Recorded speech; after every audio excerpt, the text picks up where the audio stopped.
بسم اللہ الرحمن الرحیم۔ السلام علیکم عزیز طلبہ، پروفیسر ظہور چوہان آپ سے مخاطب ہوں۔ ہمارا آج کا یہ لیکچر اردو سال اول کے تبدیل شدہ سلیبس کے حوالے سے ہے۔ آج کی اس لیکچر میں آپ کو دو چیزیں بتاؤں گا کہ آپ کا سلیبس کیا ہے، نمبر 1 جو تبدیل شدہ ہے اس کا آغاز ہو چکا ہے، جو آپ پڑھ چکے ہیں، ظاہر آنے والی کلاسز نے آپ اسی سلیبس کو پڑھنا ہے، اور اس کے بعد ہے پنجاب بورڈ کا پیپر پیٹرن۔ تو بلا تمہید آج کے لیکچر کا ہم آغاز کرتے ہیں۔ ہمارا سلیبس جو ہے اس میں حصہ نثر میں 10 اسباق ہیں، اخلاق نبوی صلی اللہ علیہ وسلم سے آغاز ہوتا ہے۔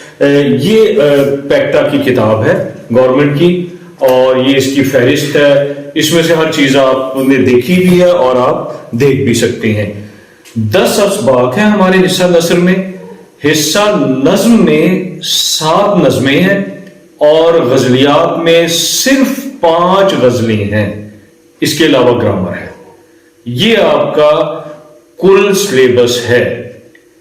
پیپر پیٹرن پنجاب بورڈ کا اگر ہم دیکھیں تو آپ 20 نمبر کی ایم سی کیوز ہیں، اور ان ایم سی کیوز میں 5 ایم سی کیوز جو آپ کی بنے گی وہ حصہ نثر سے بنے گی، یعنی 10 اسباق میں سے 5 ایم سی کیوز جنہیں معروضی یا کثیر الانتخاب بھی کہا جاتا ہے۔ 4 آپشنز ہوتی ہیں، کوئی ایک آپ نے اس کو ببلز جو ہے وہ فل کر دینے ہیں بورڈ میں۔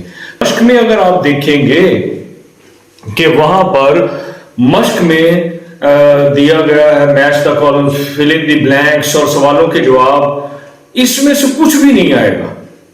اس پر آپ نے غور نہیں کرنا کیونکہ یہ پیپر پیٹرن میں ہی شامل نہیں ہے۔ تو 5 ایم سی کیوز آپ کی کس میں سے بنے گی؟ وہ آپ کی بنے گی حصہ نثر میں سے، 10 اسباق میں سے۔ اس کے بعد آپ کی 5 ایم سی کیوز جو بنے گی وہ آپ کی 5 ایم سی کیوز بنے گی مصرع، شعر، مطلع، مقطع، قافیہ، ردیف، اس میں سے آپ کی 5 ایم سی کیوز بنے گی۔ اس کے بعد آپ کی 5 جو معروضی آئیں گی وہ علم بیان اور علم بدیع میں سے آئیں گی۔ 5 معروضی کثیر الانتخابی۔ علم بیان میں تشبیہ ہے، استعارہ ہے، اور ان کے ارکان، یہ جو اگلے لیکچرز ہوں گے میں پھر تفصیل سے بتاؤں گا۔ تشبیہ کے 4 ارکان ہیں، استعارہ کے 3 ارکان ہیں۔ اسی طرح مجاز مرسل اور کنایہ، ان کو کہتے ہیں چاروں چیزوں کو جو آپ علم بیان یا علم البیان، یہ جو آپ کے سلیبس میں ہے۔ اس کے علاوہ علم بدیع یا علم البدیع بھی کہا جاتا ہے، اس میں صنعت تلمیح ہے، صنعت تکرار ہے، صنعت تضاد ہے، صنعت مراعات النظیر۔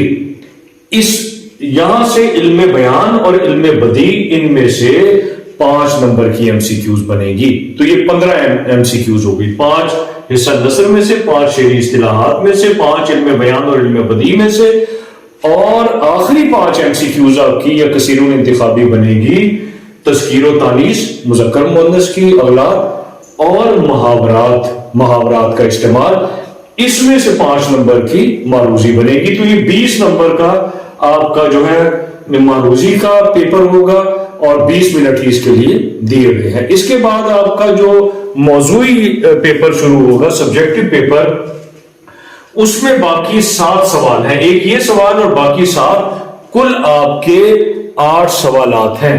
تو سوال نمبر 2 جو ہے وہ نظم کے اشعار کی تشریح ہے، 10 نمبر کا سوال ہے، اور اس میں سے چوائس ہے، 2 حصے آئیں گے، کوئی آپ نے ایک کرنا، اور ایک تشریح میں نظم کے اشعار کی تشریح میں صرف 2 اشعار آتے ہیں، ایک نظم میں سے یکے بعد دیگرے، یعنی اگر پہلا آئے گا تو دوسرا شعر آئے گا، 5واں آئے گا تو چھٹا، یہ نہیں کہ پہلا اور 5واں، اس طرح نہیں ہوگا، یہ بورڈ کا پیٹرن ہی نہیں ہے۔